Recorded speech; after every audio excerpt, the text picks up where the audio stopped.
hang out in Central Square on what is a beautiful Friday if you look outside, but then you go outside and it's a little chillier than we would have liked. Yeah, We're here absolutely. at Sean Beardsley's place. We've been here many times before. They are working on stuff right now. He is one of 3 people here working on cars that he will race this year. First of all, how is everything? You good?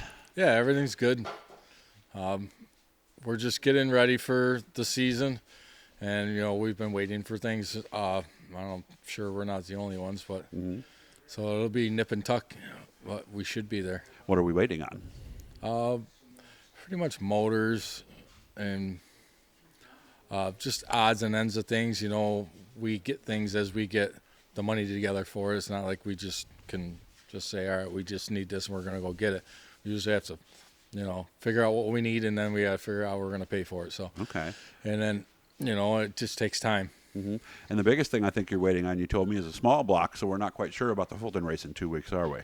I can't tell you that I'll be there for 100%, but, if there's any way possible, we'll be there. Okay.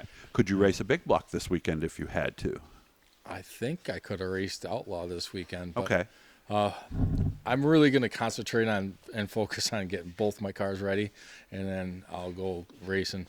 I just know that once the season starts and trying to keep 2 cars together is hard enough. And if you have one that's not done, chances are it's probably not going to get done. That's true. Unless it, like you said, everybody's got different scenarios, but I just know with the manpower we have and money we have, it'd be a tough situation. So if I get them both done at the beginning of the year, then I just got to kind of hope to do halfway decent with both of them, and I can kind of keep things flowing. Okay.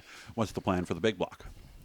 Pretty much just going to run Brewerton, and I was hoping to go over to Weedsport and run the shows over there. I don't think I'm going to do anything extravagant with it. It's not really like the biggest, baddest big block out there. So it's a cost effective for us, and that's what it is. We go out, pretty much want to win every single race, but obviously I'm realistic.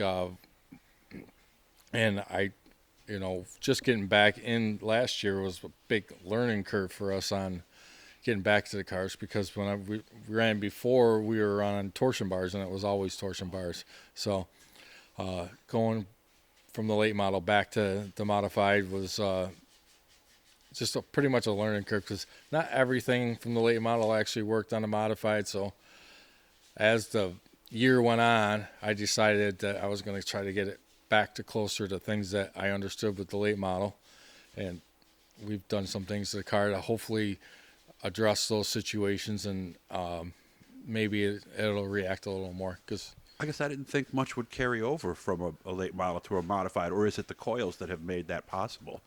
Well, now that everybody spring smashes things, it changes the game a little bit, because, years ago we just spin them wherever we wanted. Pretty much now you get your spring smash, you're not going to want to move it much. So unless you got a spring smasher, it doesn't matter either way. When you go to adjust your car, you're moving mounts and just different things like that, where you carry over the basic logic from the late model to the modified. And being a 4-coil car, I put a J bar on my car. That's what I prefer over the pan arm bar. And I put a late model style one on there, and we made our own bracketries and stuff so that we could make it all work out. And I think that I got a better design on the J bar than what I've seen in the past. So Okay. And it's more back to the late model. Both cars, or just the one? Yeah, just both cars. Okay. Yeah. Told me you had a lot of engine issues last year, because I was watching you a couple times at Brewerton, and they were just leave you a little bit pretty much every time they came out of 2. Had to be frustrating. It was, and we ran the small block against big block, and it was like if I could get that thing rolling around there, I was a top 5 car pretty much every single night. Problem is on restarts, I didn't even have the greatest small block. It was pretty much a real budget small block. I see. And they would just have so much more power on the restarts. And I'd get beat up a little bit and knocked back a little bit. And at Brewerton's, you'll have those nights that you get 2 or 3 restarts. Almost every time that I started in the back, I would finished 11 spots ahead, which I always consider a pretty decent night. That's a night. But sometimes those in the heat races, it's really tough on the nights. There's a ton of bite trying to race with, big blocks and with a small block, but it all can be done. Can a small block win there? Because I've seen them get pretty darn close last few years. I've been going to Brewerton for a long time, and I've seen a lot of small blocks win there. Okay.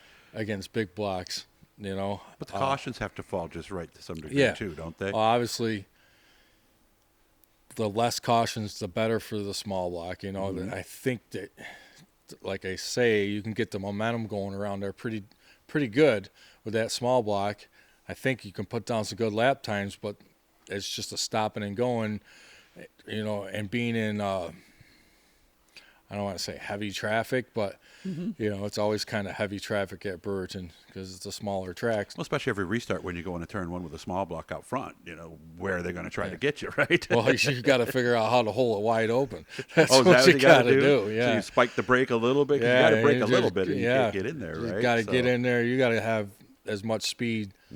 Keep the R's up. It's really like the first 2-3 laps, because when they're in there and they're close to you, and you get a little ding here, a little ding there, it just upsets the car just enough. You're losing time and speed. So if you have to even just lift for a fraction of a second, they're going to be by you by the time you get to 3. Right. You got to, like I say, you got to keep her as much to the wood as you can. I know you've been in this since '91, taking some time off in between. What is it after all these years that still gets you motivated to do all this work and spend all that money and all that time for that few minutes of glory every Friday and Saturday? What keeps you going? To be honest with you, that's just what I've always done. So, as people would say, it's sort of a lifestyle. It's not really a hobby. Is.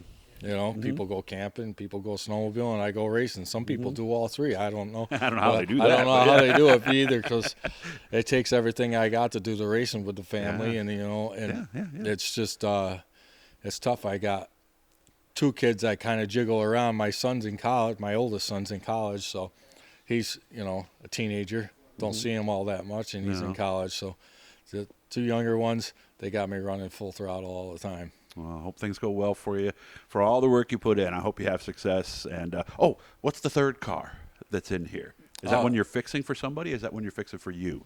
It's actually somebody else is fixing it. Okay, I will just leave that alone then at that point. And there's another thing that they're working on here. We're not even going to think about talking about that, but there's something coming up there too. So, Sean, as always, thanks for making time for me, man. I appreciate it. Yeah, no problem. Here, hit that blue E down there. He was the first interview we did back in 2020 when we got going again, too. So I remember those times, and it's so nice that we're where we are today. Good luck, man, and I'll see you soon. All right. Thank you, Doug.